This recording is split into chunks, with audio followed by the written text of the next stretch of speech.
This is George Dionne with Metal Express Radio, and I'm here with Wade Black of the band Chalice of Sin. How you doing, Wade? Man, I am doing absolutely wonderful. Thank you so very much for your time. I appreciate that. Absolutely. If I knew absolutely nothing about Chalice of Sin, how would you describe the band's music to me? Well, I mean, the band is from Europe. We're over here in America. I think it's a blend of a progressive with an American power metal vocal to it. I mean, the music's super moving. Everything's targeted to the correct way that we think. Anyways, it's just a piece of music that got put together, and we're proud of it and hope that everybody that hears it, feels the same way about it.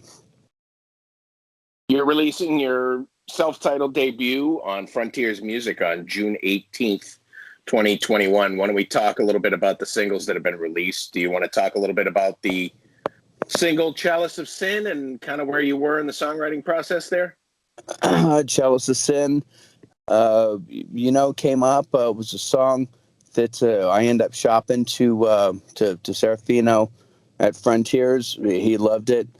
We hit him with a couple more, and the process moved along pretty quickly. Getting involved with Alessandro Del Vecchio, and he put the band together, and we just started shooting ideas, and the next thing we know, when you're surrounded by that much talent and stuff, it kind of makes it so easy for you to come out of your element a little bit and to put together and put forth the music that's in your mind, something that you want to express. So it gives a super open canvas to create something that's cool that you want to listen to. And it seems Alessandro Del Vecchio and Serafino, they kind of have an ear for that. I mean, that's certainly, they kind of have their own little in-house production thing going on from band to band to band to band. So when you teamed up with Alessandro, how did the songwriting process work? We started trading back and forth the music that we've already had, that we were first shopping to. He added in a lot of different ideas. Some of his friends end up coming in, joining in, and the writing process of it. And we just kept, the ball rolling forward between the music ideas we had. We'd ship them to him. He would say, yeah, I like this, yeah, keep this, we'll keep that. And just really started putting together the pieces of the puzzle. And it just, ended up working out to where it was, a great thing. So the second single is Sacred Shrine. Is that a song that you wrote or Alessandro? No. It's a song that myself and my writing partner, Rich Marks, end up putting together. And, everybody has their peeves. Everybody has their things that they're going through in life and stuff. Somebody was asking me the other day, oh, do you go to church and this and that? And, I told him, you don't have to worry about ever going to church. If you ever want to be spiritual about something or whatever, whatever is good is within our heart, and that's something that I really truly feel. Spirituality is something that's weird for some certain people, but if it feels good and it gets you through the day, then I'm all for it. There's something else out there other than us. So, and I'll pretty much leave it at that. So. No, I agree with you 100%. I mean, you got to have some sort of moral compass, and whether it's believing in something greater than yourself or going to church or whatever it is that gets you there. Yeah, but if it makes you feel good, and it gives you a sense of faith, or you can call it whatever you want, man. But in the end, man, it's all about how you love, how you treat your life, how you live your life and stuff, determines how you gonna feel about yourself. So speaking of things that make you feel good, you got a song called Whiskey. I am a very big whiskey guy myself. It doesn't matter if it's whiskey, rye, bourbon, scotch. It's all the same. It's all the same family. So are you a big whiskey drinker, or is this sort of an observational whiskey thing? We didn't know, but both my writing partner and myself, we're both Scottish and Irish. So Oh, of course we love whiskey. We love all the spirits and stuff. And with this band, we didn't want to be like put into a certain category of what we are and this and that. We wanted to make it such a wide variety of music that we end up turning homework in for, because we just wanted to make a statement. It doesn't necessarily have to be so so corporate, so serious. So just you throw a bunch of songs together, you throw a bunch of people together that really you're not guaranteed a great record. Doesn't matter who you put together, but if it gels and everything works and you work, and you create that song and you create that hook and that feeling and stuff, that's what you really want out of your music in the end. do you plan on trying to turn Chalice of Sin into a live band? Chalice of Sin is definitely going to become a live band. We will be announcing within the label and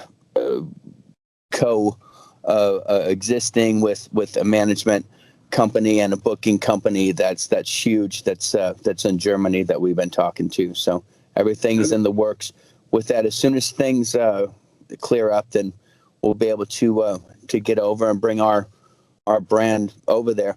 This was never meant to be just a project. We always wanted to branch out more, that way we could get out more and bring our style of music out there. There's still a lot of fans out there that love heavy music, the kind of music that we do, and we love creating it. So it's an amazing team. Absolutely. As far as going beyond the touring, I mean, a lot of guys, they're all locked up. They're all been, locked down under COVID lockdowns and whatnot. They continue writing. Are you still writing? Absolutely. We never stop. Our lives, I've got 4 different things that I work within, a couple of things that I do here local. And also I have a band called War of Thrones that we're working on our second release as well. So it's always a creative outlet for us. You always want to move forward. You always want to be, progressive. You always want to create the best that you can do. Music as a musician, you always want to move forward and create something, not a safety net. Exactly. Like you said, you have other musical projects. One of the projects I saw that you were part of the last Crimson Glory album, Astronomica, in 1999. Correct. What do you remember about that time and joining the band and making that album? Oh my God, dude! I was 30. I was 34 years old. I was young. I was incorrigible. I wanted to sing for a band. I never really knew what the band was until I actually got into it, and I actually started seeing, us appearing on magazine covers and us co-headlining with Thin Lizzy and all of these other stories and mysticisms about the band and this and that and just it was the most amazing time in my life. I mean, not too many people that get to sing for Crimson Glory and tell about it. Did you have your own special silver mask? I mean, that's like the thing with Crimson Glory. Nope. I never did have the mask. Ben Jackson had actually given me one of those masks and stuff. I still have it packed away in a box somewhere. But no, I actually came out when actually, I mean, it had been 15 years since they had put out a record, so Yeah. when I had gotten in the band, it was a different time. I wasn't somebody that came in and tried to sound like Midnight. I came out and I sang like myself. It was never pigeonholed. Oh, he sings those songs so great and this and that. And I think the important element within that band was portraying the new material, not the material that was 20 years old. Right.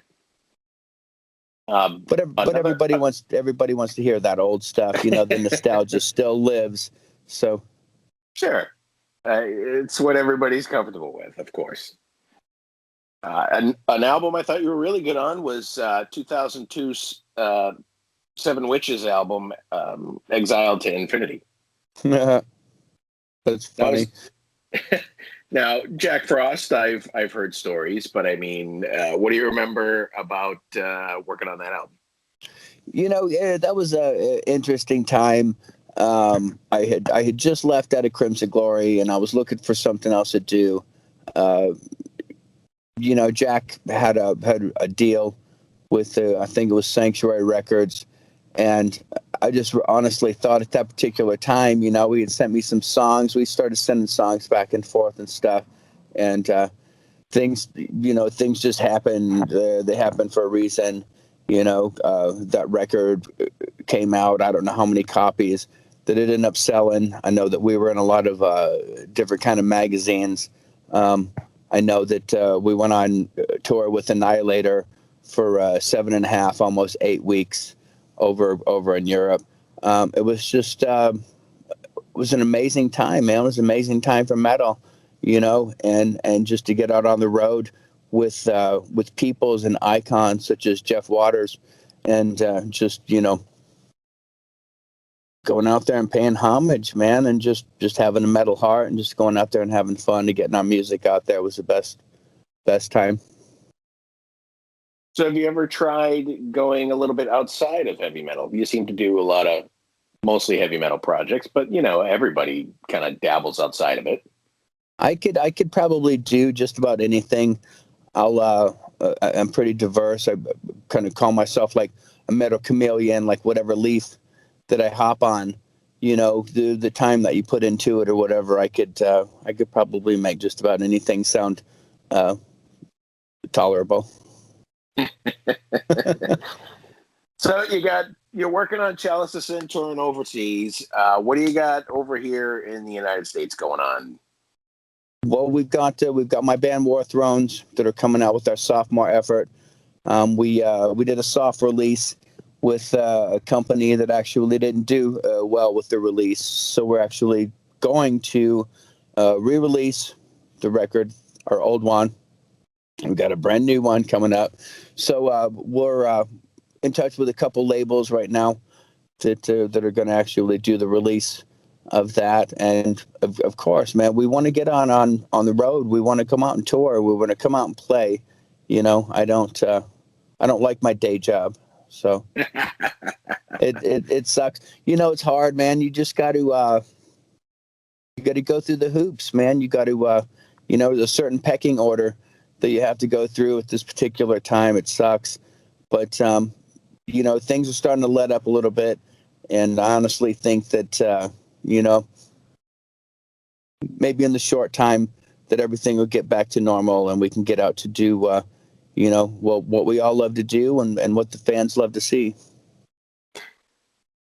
I 100% agree. And in the meantime, they have your new Chalice of Sin album. It comes out June 18th. The music that's come out so far is pretty rocking, and I've actually heard the whole thing. It's really good. It's really good. I appreciate that. Have you given it a 0 out of 10 rating yet?